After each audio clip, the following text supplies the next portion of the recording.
let's take the derivative with respect to x of x to the n plus 1th power over n plus 1 plus some constant c. And we're going to assume here, because we want this expression to be defined, we're going to assume that n does not equal -1. If it equaled -1, we'd be dividing by 0, and we haven't defined what that means. So let's take the derivative here. So this is going to be equal to, well, the derivative of x to the n plus 1 over n plus 1, we can just use the power rule over here. So our exponent is n plus 1. We can bring it out front. So it's going to be n plus 1 times x to the, I want to use that same color. Colors are the hard part. Times x to the, instead of n plus 1, we subtract 1 from the exponent. This is just the power rule. So n plus 1 minus 1 is going to be n. And then we can't forget that we were dividing by this n plus 1. So we have divided by n plus 1. And then we have plus c, the derivative of a constant with respect to x. A constant does not change as x changes, so it is just going to be 0. So plus 0. And since n is not equal -1, we know that this is going to be defined. This is just going to be something divided by itself, which is just going to be 1. And this whole thing simplifies to x to the n. So the derivative of this thing, and this is in very general terms, is equal to x to the n. So given that, what is the antiderivative? Let me switch colors here.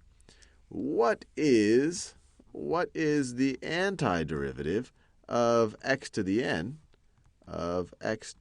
n, and remember, this is just the kind of strange-looking notation we use. It'll make more sense when we start doing definite integrals. But what is the antiderivative of x to the n? And we could say the antiderivative with respect to x if we want to.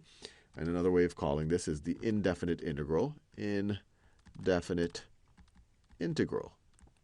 Well, we know this is saying x to the n is the derivative of what? Well, we just figured out it's the derivative of this thing, and we've written it in very general terms. We're actually encapsulating multiple constants here. We could have a x to the n plus 1 over n plus 1 plus 0 plus 1 plus 2 plus pi plus a billion.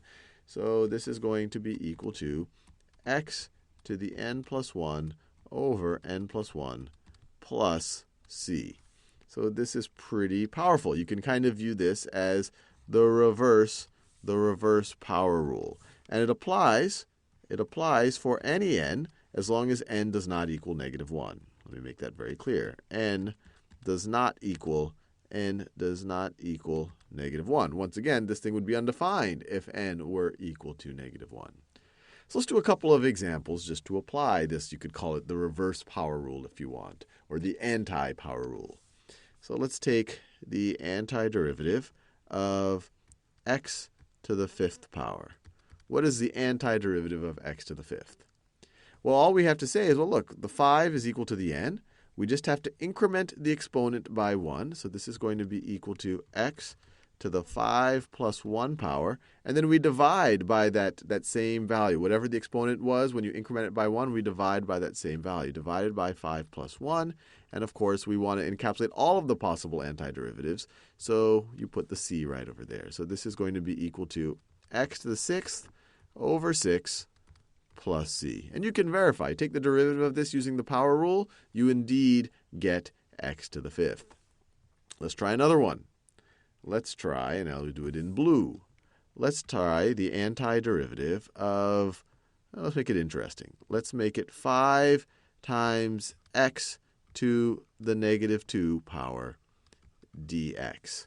So how would we evaluate this? Well, one simplification you can do, and I haven't rigorously proven it to you just yet, but we know that scalars can go in and out of the derivative operator when you're multiplying by a scalar. So this is indeed equal to 5 times the antiderivative of x to the -2 power dx. And now we can just use, I guess we could call it this anti-power rule. So this is going to be equal to 5 times x to the -2 power plus 1 over the -2 power plus 1 plus some constant right over here.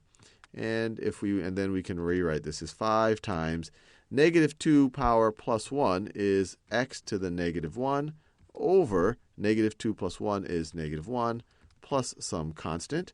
And this is equal to This is equal to 5 times negative x to the negative 1 plus some constant. And then if we want, we can distribute the 5. So this is equal to negative 5 x to the negative 1. Now we could write plus 5 times some constant, but this is just an arbitrary constant. So this is still just an arbitrary constant.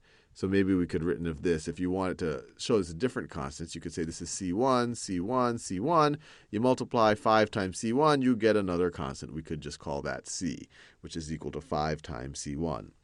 But there you have it, negative 5 x to the negative 1 plus C. And once again, all of these, try to evaluate the derivative, and you will see that you get this business right over there.